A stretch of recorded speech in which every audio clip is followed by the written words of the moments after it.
हम लोग को क्या करना है जी? अंकित मूल्य या सूची मूल्य। सबसे पहले अंकित मूल्य मतलब होता है क्या जी? अंकन करना। अगर मान लेते हैं इसको डिटेल से समझेंगे कि मेरे हाथ में क्या है, अब होगा, ध्यान दीजिए, कलम है।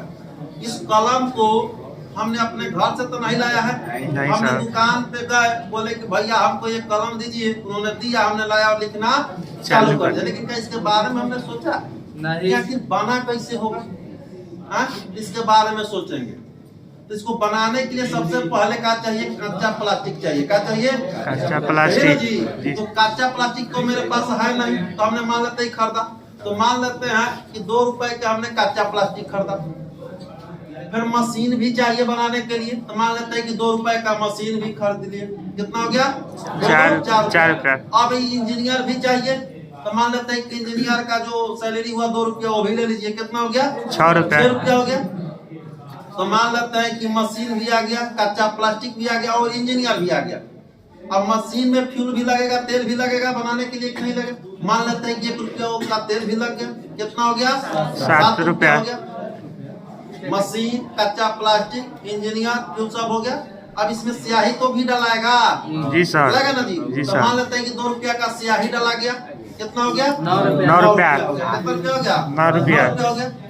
अब मान लीजिए इसको पैक करने में 1 रुपया और लग गया। पूरा फिनिशिंग करने में कितना रुपया हो गया? 10 रुपया। 10 रुपया ये कलम का हो गया, लिखाने लायक हो गया, यानी से हम अब लिख सकते हैं। और मान लेते हैं कि जो कंपनी बनाया या हमने ही बनाया, ठीक ना, तो इस कलम का जो लागत खर्च है कितना आया? 10 रुपया। 10 रुपया। तो क्या हम इसको 10 रुपया में बेचेंगे? ना सर, इसका दाम लिखेंगे 20 रुपया। क्या लिखेंगे? 20 रुपया। दाम लिखेंगे अब 20 रुपया। चढ़ा बढ़ा के जितना लिखेंगे।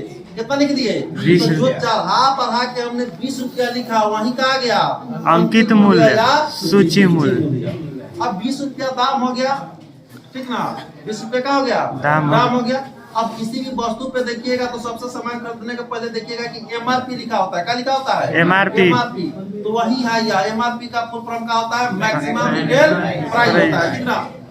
मैक्सिमम रेट प्राइस नहीं होता है, एग्जाम में बात पूछा जाता है, मैक्सिमम रिटेल प्राइस। तो जो हमने चढ़ा बढ़ा के जो हमने लिखा, वही का आ गया सूची मूल्य।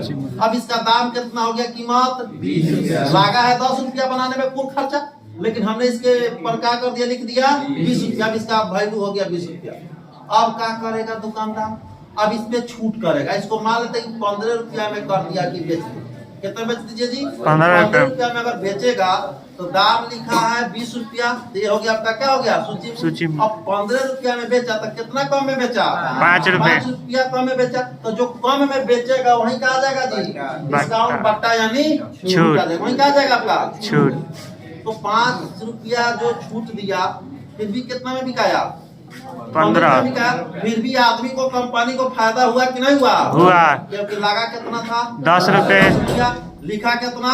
20 रुपए। 20 रुपए लिखे, वही का हो गया अंकित मूल्य या सूची मूल्य। सेल कितना में किया? विक्रय कितना में किया? 15 रुपया। 15 रुपया में। तो जब 15 रुपया में किया, फिर भी उसको फायदा हुआ कि नहीं हुआ? तो जो चढ़ा बढ़ा के लिखिएगा उसको सूची मूल्य बोलेंगे, और जो कम करिएगा उसी को क्या बोलेंगे? डिस्काउंट। बट्टा बोलेंगे। क्लियर? जी सर।